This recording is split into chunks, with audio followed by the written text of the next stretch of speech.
Good evening and welcome to 49 News. Tonight, we will be taking a look at the University of Delaware news, local headlines, and worldwide news. I'm Jessica Nemec. And I'm Natalie Rulio. 49 News starts right now.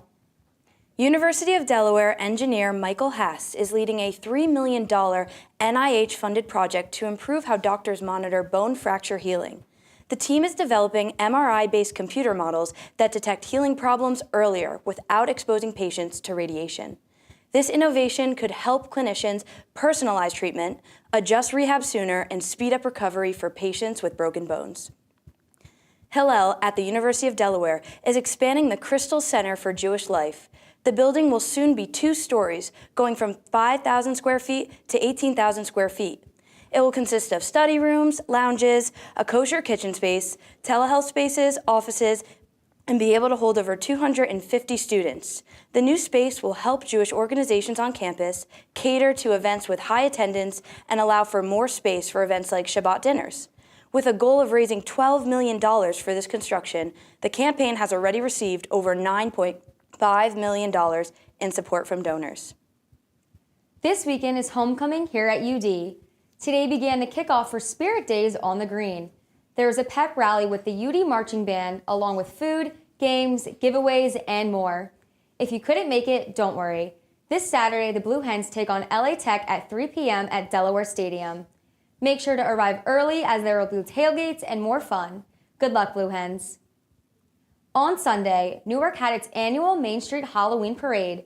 Different organizations all around the Newark area are invited to walk in the parade in their Halloween costumes. Madison Davis went to take a look. We are here at Newark's annual Main Street Halloween Parade. Let's check it out.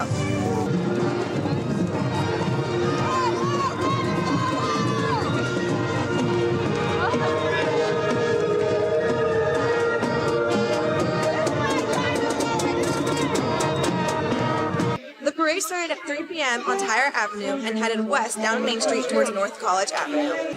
More than just costumes and candy, the event brought neighbors closer, boosted local businesses, and gave kids a safe, festive space to celebrate.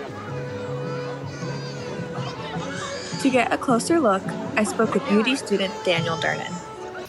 I marched tenor saxophone in the University of Delaware Marching Band. This is actually my 5th time part of the Newark Halloween Parade. I marched saxophone 4 years with the Newark High School Marching Band, and this is my freshman year with UD. I dressed up as Slimy the Worm from Sesame Street, Oscar the Grouch's friend.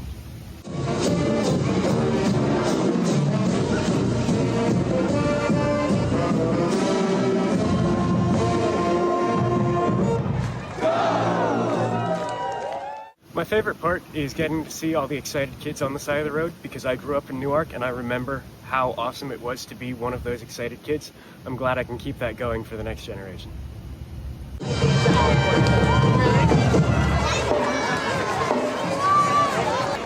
With 49 News, I'm Madison Davis.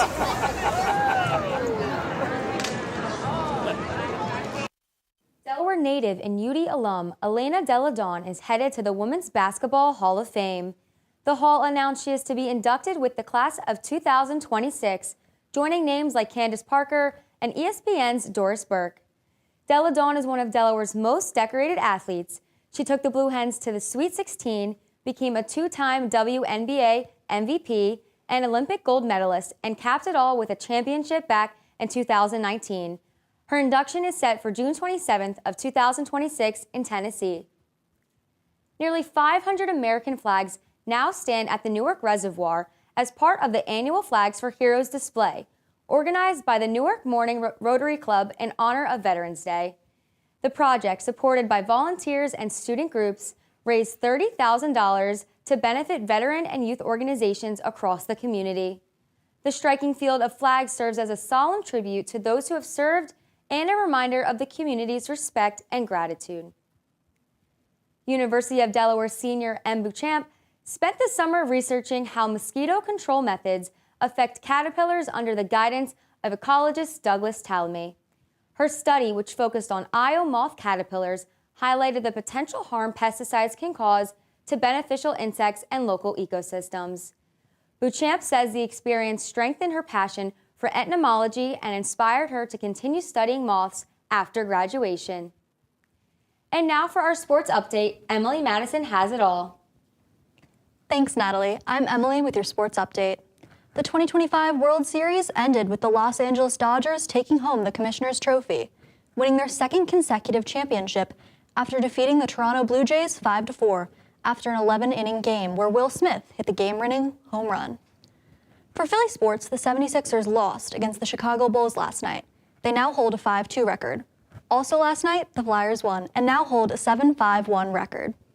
The Eagles redeemed themselves by beating the Giants 38-20 on the 26th after an upsetting loss against them a few weeks prior.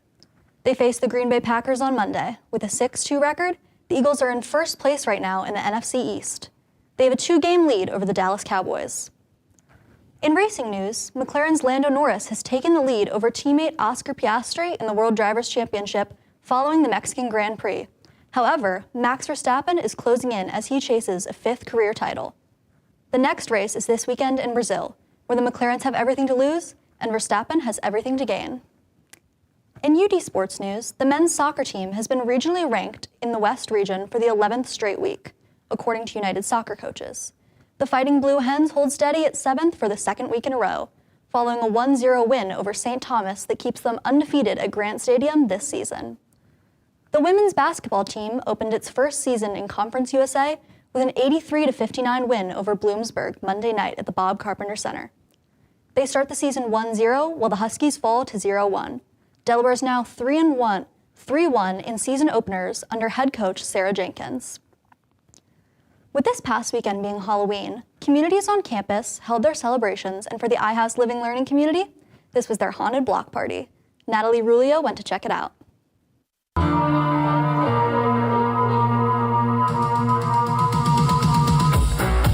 iHouse is a living learning community that welcomes international and U.S. students who want to explore the world and their place in it. They hosted a haunted iHouse party last week to bring everyone together and in hopes of more people learning about what iHouse has to offer. I wanted it to be for Halloween because it's a very unique American celebration, and for international students coming in, it's a cool experience to have for the first time. I really want it to be seen as a welcoming space and a welcoming community. The people who live there are really excited to engage with the global community, and they want to get to know, people from a variety of cultures and places and languages. So I would love somebody coming to iHouse for the first time and attending the block party to feel a little bit more connected to the campus community through that. I'm outside in front of Ray Street here for the haunted iHouse party. I have my costume on, so let's go take a look inside and see all this event has to offer. With activities like pumpkin painting, bracelet making, and even tarot reading, there was something for everyone here. Many enjoyed refreshments and snacks like apple cider donuts, popcorn, and cotton candy. One student, Elliot Horn, was most excited for the costume contest. We're doing the group costume contest. I have my minions outside, so me and my minions are gonna roll up, Despicable Me really helped me inspire my costume. I love Gru, he's my boy, so I had to throw it on, World Scholars have to live in iHouse their sophomore year and get paired with iHouse buddies to stay involved in their program. I spoke with some of them about how they've been liking this experience and their favorite parts about attending the haunted iHouse party. Being a World Scholar has been the best decision I've ever made. It's literally changed my life and made me so confident in who I am, who I want to be as a person, and helped me really live out my dreams as a college student, which is insane. Yeah. I just love living in iHouse, going to the culture nights, doing stuff like this Halloween party. It's also fun, and it's a great way to stay connected with the UD global community. My favorite part about this haunted iHouse event, I just love seeing everybody's costumes. Everybody looks so good. I would say getting to hang out with my international host buddy, and then just hanging out with friends and really having a nice community on Ray Street. There you have it. World Scholars and students who attended the haunted iHouse party enjoyed all the festivities and spending time with their friends and meeting new ones in the global community. For 49 News, I'm Natalie Rulio. There's a fatal hit-and-run accident that occurred on Thursday, October 30th.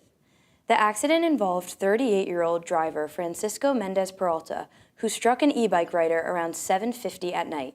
The Chevrolet Equinox was said to have hit the rider on Middletown Warwick Road, about a mile north of Strawberry Lane. The Delaware State Police have obtained an arrest warrant for Francisco Mendez Peralta. He is assumed to be located in Chestertown. A Delaware teen and a young man were arrested in connection to an armed robbery at a Newark motel. In mid-October, a young woman had arranged to meet with the young man, and after the young man arrived, the teenager arrived, armed with a handgun. The woman was not injured. Both the young man and the teenager are currently being held in state correctional facilities and were arrested on charges of first-degree robbery and second-degree conspiracy.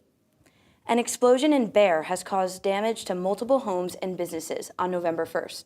According to fire officials, a 500-pound propane tank on a maintenance car exploded on the tracks near East Meyer Drive and Wrangell Road around 12:30 p.m.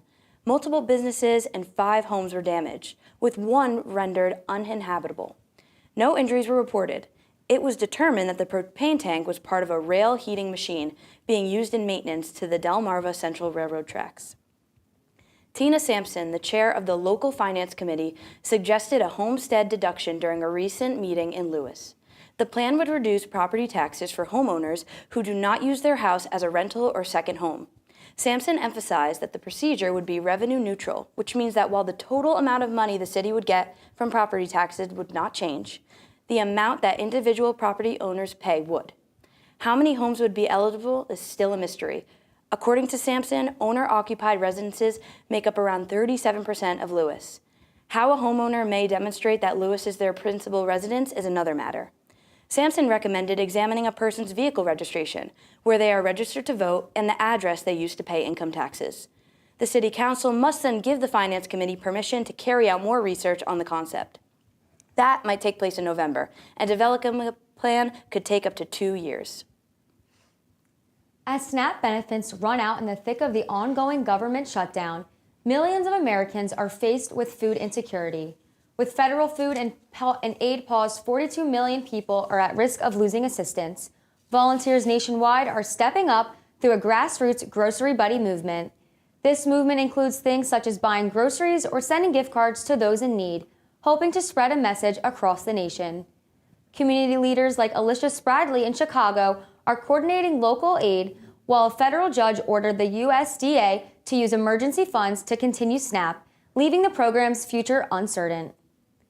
On Saturday, Newark Governor Matt Mayer joined protesters on Ogletown Road calling for the restoration of federal funding to the SNAP program.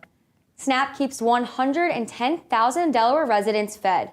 On Wednesday, Mayer declared a state of emergency in Delaware and pledged that the state government would pick up the cost of SNAP payments to Delawareans, which cost approximately $5 million per week.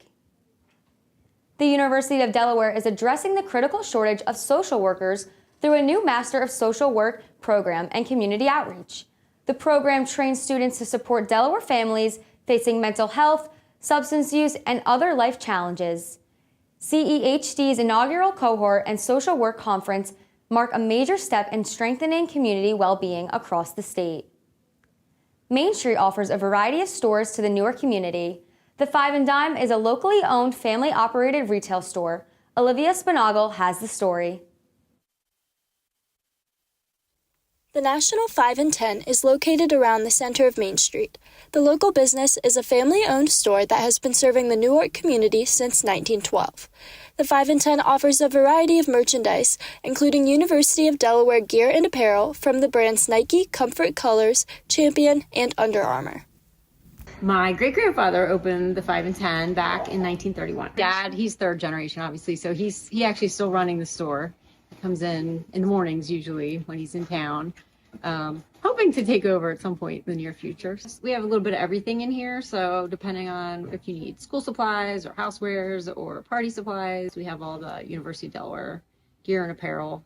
Primarily, we have parents and students. We also get alumni come back to shop, and we have locals. We also have university faculty and people who are just Blue Hen fans of the football team, stuff like that. We have all kinds of different price points, sizes from newborn up to 4X, so we've got something for everybody. Now that I've spoken to Cindy, I went around campus to find out what students think of the 5 and 10. I like it honestly because it's cheaper than the bookstore is, and they have like a lot of stuff. They have calendars, they have like mugs. I got all my Christmas presents last year for my parents from the 5 and 10. I've gone to the 5 and 10 and I love it there personally. When my parents came down for Parents Weekend, they all got something. Definitely think that people should go stop by. The National 5 and 10 seems to be a staple for these UD students. The store is well known for its affordable wide range of merchandise and its loyalty to our Blue Hens and the Newark community. I'm Olivia Spinagle reporting with 49 News. Now for a Blue Hen weather update with Kayla O'Hara. Good evening, Newark. I'm meteorologist Kayla O'Hara with the weather. Let's take a look at our local conditions. This afternoon, the temperature was on the warmer side compared to yesterday at 63 degrees. Currently, it's slightly colder as we are sitting in the low 60s. Tomorrow morning, bring a sweatshirt because it's going to be even chillier in the high 40s. Looking at the overnight forecast, the temperature will drop into the low 40s. Let's take a look at our 7-day forecast. As the rest of the week, expect temperatures reaching the mid-60s and increasing throughout the week. At night, cooling down into the low 50s with mostly sunny skies. Sunday and Monday, expect some rain. Saturday looks to be the pick of the week with a high of 69 degrees with partly sunny skies. Be sure to enjoy the beautiful fall weather while you still can. Thanks for tuning in, Blue Hens Weather, and see you next time. Enhanced benefits that have kept the Affordable Care Act insurance somewhat more affordable are at the center of the political dispute over the government shutdown. 50% of the tens of millions of Americans enrolled in ACA policies are either small company owners or employees, and they will soon no longer get those benefits. People are furious and want change as soon as possible. Federal authorities say two 20-year-old men have been charged in a terrorism plot targeting LGBTQ+ bars in suburban Detroit. Investigators allege the suspect, inspired by ISIS extremism, had acquired firearms and ammunition while scouting locations for a possible Halloween attack. The FBI says the arrest prevented a potential tragedy as officials continue to search homes and review evidence connected to the case. Shifting focus, Michael Stoll has our political update. I'm Michael Stoll with your political update. Last night's elections proved to be a blue wave across the country, with Democrats sweeping every major election. First, in New Jersey, Democrat Mikey Sherrill resoundingly defeated Republican Jack Ciattarelli in the race for governor. Sherrill won by a margin of 13%, a much larger victory than the polls had suggested. In Virginia, Democrat Abigail Spanberger won in a landslide of 15 points over Republican Winsome Earl Sears, the state's current lieutenant governor. In the attorney general race, Democrat Jay Jones defeated incumbent Jason Miyares in a race that had been expected to be a nail-biter, as texts had leaked from Jones wishing political violence on his opponents. However, he won by a comfortable 6-point margin.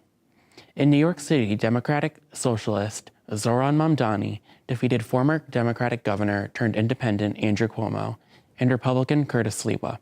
Mamdani, a newcomer who was relatively unknown before running for mayor, had an astounding rise, leading him to victory in the Democratic primary back in June, and now the mayoral election. In Pennsylvania, the raised Supreme Court justices supported by the Democratic Party retained their seats on the state Supreme Court. Justices Dougherty, Donahue, and Wecht retained their seats by a 24-point margin in a typically close swing state. Finally, in California, voters overwhelmingly approved Proposition 50, setting into place a new congressional map that will likely give Democrats 5 more seats in the 2026 midterm elections. Governor Gavin Newsom claimed California was doing this in response to Texas, which earlier this year changed their map to benefit Republicans with 5 additional congressional seats. In other news, the congressional shutdown is now the longest in American history. Today marks day 36 of the government shutdown, surpassing the 35-day shutdown during President Trump's first presidency in 2018 and 2019. Millions of federal workers are out of a job or are being forced to work without pay. Democrats claim they will not vote to reopen the government until Republicans agree to an extension of Affordable Care Act subsidies for health care. Republicans, however, claim they will not vote on any health care subsidies until the government is reopened.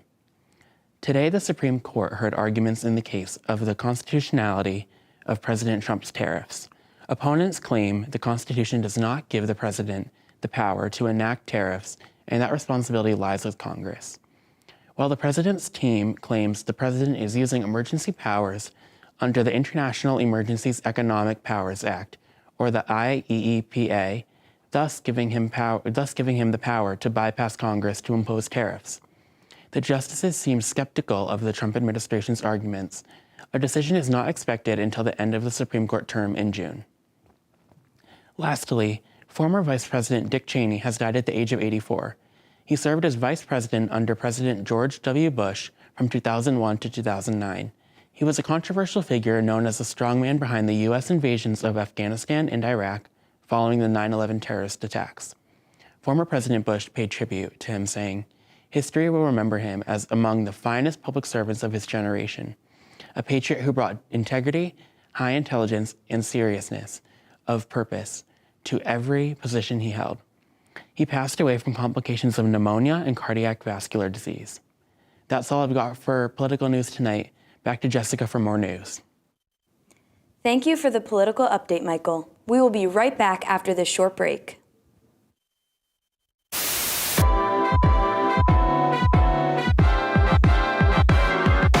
49 News starts right now. I'm Emma Schneider here with your entertainment news. I'm Laura Daly here with this week's weather update. We could see the clouds are moving in to the area as the night progresses. I went out to find out what students really think. Let's see what students at the University of Delaware have to say. Here's what you can do to keep yourself safe during this holiday season. Sadly, that is all we have for you tonight on 49 News. It's back. We're back. Penn Sport Night, your University of Delaware sports broadcasting show. That team from Boston. Just because they got a leprechaun don't mean they're going to be lucky. How has your experience been playing field hockey here? How magical was the beginning of the season for you guys? Who are you rooting for this World Cup? Probably the USA or Scotland. Watch the play. I don't think I've seen it though. Yeah, you can't guard them. That's not your body. It's her first time in 10 years. So we're like kind of at the same level. Welcome to Real Talk. What is the best Halloween candy? You had to play a song every time you came into the room. What song would it be? This movie's bonkers. Let's get right into that. Yeah. Do you guys like pickles? No. I love pickles. I'm so excited. You see Kanye West as this icon, as this person, and he said some anti-Semitic things. So it's like, how do you deal with it? There's nothing scarier than a student-run television show with an audience of 13. Do you mean bi-weekly? Don't they look stunning? What? I don't want to hold you back. Ow! What now? McKinley! Shut the hell up! Let me just leave these babies here, Ricky, while I head on up to the saloon for the hour. I'm just gonna... I've been your host, Lauren Kapp, and this is the Bi-Weekly Show.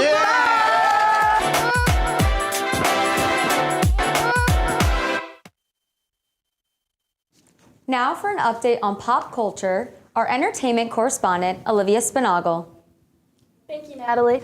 Now let's take a look at what has been going on in the world of entertainment. Sydney Sweeney's jean advertisement with American Eagle was first released over 4 months ago. The campaign sparked a large amount of backlash due to the suggestion of genetic superiority. The play on words of good genes was interpreted by many as promotion of racial ideology. Sydney Sweeney only recently responded to the controversy after receiving attention from the president himself. President Trump publicly supported Sweeney through his post on social media. Sydney Sweeney stated that the support was surreal, but that she had paid little attention to the backlash over the past months because she was working. She claims that the campaign was always only about the jeans being sold. She hopes that the backlash won't affect viewership for her new film, Christie, that will be released in theaters on Friday, November 7th. Kim Kardashian has also received backlash for her new show, All Is Fair. The TV show is a legal drama produced by Ryan Murphy. All Is Fair stars Glenn Close, Naomi Watts, Sarah Paulson, Niecy Nash, and Teyana Taylor. The show follows 2 founders of a female law firm as they assist wealthy women with divorce in the California area. The show has received backlash for its so-called boring scripts and immense use of foul language. Critic Lucy Mangan with The Guardian stated that All Is Fair was, quote, so bad it's not good, nowhere near. On the legal side of entertainment, Justin Baldoni's defamation lawsuit against Blake Lively has been dismissed. Lively had previously sued Baldoni for sexual harassment during their work on the set of their film It Ends With Us. She also accused Baldoni of intently ruining her reputation and campaign. Justin Baldoni denied the allegations and filed a defamation lawsuit against Blake Lively in January. After missing the deadline to revive the lawsuit, Judge Lewis Lehman permanently ended the $400 million lawsuit on the 31st. History was made in entertainment this week as Jonathan Bailey was voted the sexiest man alive. Jonathan Bailey is the first openly gay man to be voted as People's Magazine's Sexiest Man Alive. The award was revealed on November 3rd during The Tonight Show hosted by Jimmy Fallon. Jonathan Bailey is well known for his roles in Wicked, Bridgerton, and Jurassic World Rebirth. Bailey's achievement is being recognized for bringing visibility to the LGBTQ community, marking an important moment in history. On a sadder note, actress Diane Ladd passed away at 89 years old on November 3rd. Diane Ladd was an Oscar-nominated actress. She was best known for her roles in Alice Doesn't Live Here Anymore, Wild at Heart, Chinatown, and Rambling Rose. Ladd's daughter Laura Dern shared that the beloved actress passed by her side in her home in California. Lastly, last night's episode of Dancing with the Stars was full of excitement as the 8 remaining couples competed to classic rock hits. Rock and Roll Hall of Fame inductee Flavor Flav joined the panel as the guest judge for this round. The couples were accompanied with live performances by the Rock and Roll Hall of Fame bands Chicago and Kool and the Gang. Unfortunately, Danielle Fisher and her partner Pasha Pashkov were eliminated from the competition. Officials stated that her time on the show was truly life-changing.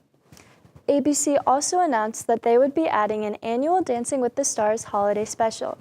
The special will air on Tuesday, December 2nd.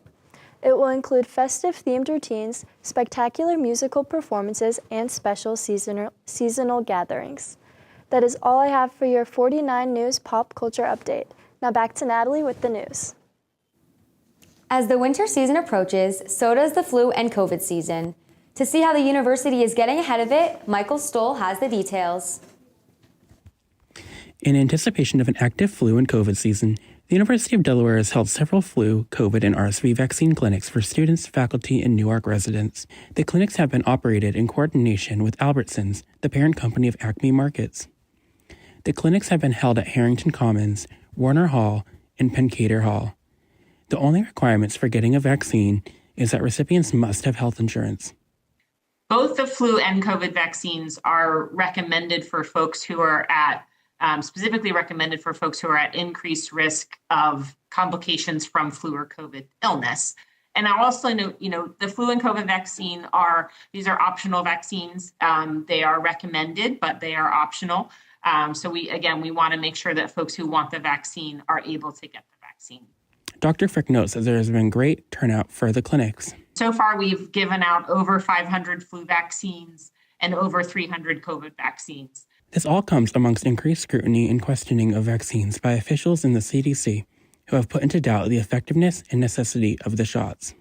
We had to await some clarity from the FDA and the CDC on who would be eligible for that vaccine, as well as from the state public health department.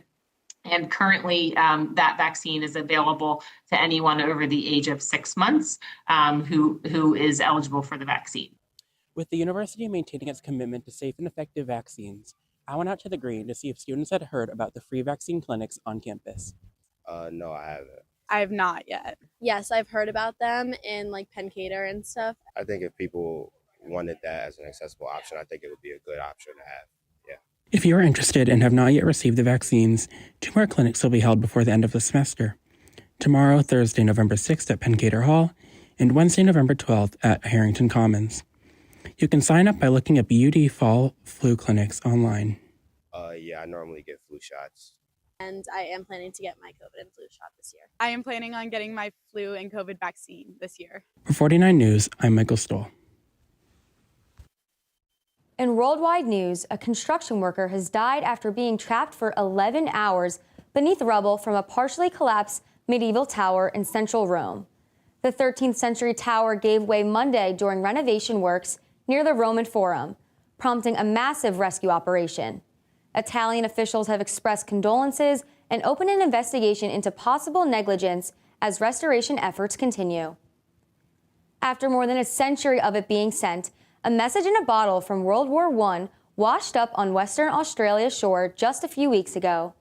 Peter Brown and his daughter Felicity stumbled into the discovery during one of their regular trash pickups along the beach. Inside, the bottle held a note from 2 Australian privates during their voyage to the battlefields of France. The letter held cheerful words about their travel, as well as words of encouragement that read, "May the finder be as well as we are at present." Both families of the soldiers have been contacted regarding the discovery and have expressed remarks about being brought back together through an unimaginable event. David Beckham was knighted by King Charles II at Windsor Castle on Tuesday for his services to sport and charity. Joined by his wife and parents, the former football star said he wasn't nervous but emotional, calling it a proud moment for his family. U.S. scientists have found groundbreaking answers to a case that's long plagued the marine community. First spotted in 2013, a mysterious epidemic has all but ravaged the sea star population, with 90% having been lost in the first 5 years. Now, the cause is known. A destructive bacteria strain is the root behind upward of 5 billion starfish deaths. With the virus identified, scientists hope to quickly begin recovery work, restoring the health of not only the beloved sea stars, but the entire Pacific ecosystem. Halloween is officially over, and you know what that means. The holiday season is approaching, and Starbucks is releasing their new festive menu. Starbucks will be bringing back their holiday menu tomorrow on November 6th. The popular coffee chain will be adding the peppermint mocha, the caramel brulee latte, the iced sugar cookie latte, and the iced gingerbread chai to its menu. In addition, later in the season, the chestnut praline latte and the eggnog latte will make its return. And don't worry, we did not forget to add that Red Cup Day is Thursday, November 13th. Make sure you go early in the day to Main Street, as it can get packed. I don't know about you, but I've been counting down the days for the Starbucks holiday menu. What do you think you're gonna get first? I think I'm gonna go with the sugar cookie latte because I just love the sprinkles that are on top. What about you? Oh, that sounds really good. I think I have to go for the white peppermint mocha just because it just reminds me of the winter and the holiday season. But unfortunately, that is all we have for you tonight on 49 News. Make sure to follow us on our socials at 49 News on Instagram and our new TikTok. Our next show is next month, December 3rd, same time, same place. I'm Natalie Rulio. And I'm Jessica Nemec. Have a good night and stay safe, Newark.